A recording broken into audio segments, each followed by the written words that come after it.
it's given here that the number of miles a car runs before its battery wears out is exponentially distributed with an average of 5,000 miles.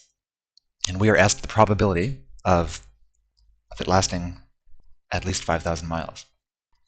So let's call this random variable, which is the number of miles, x. So we want the probability that x is greater than or equal to 5,000.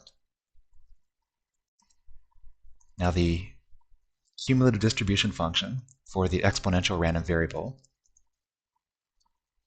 is given by this formula.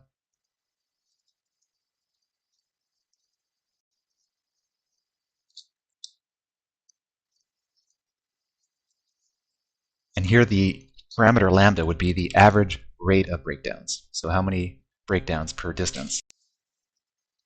The mean is 1 over lambda. So lambda is going to be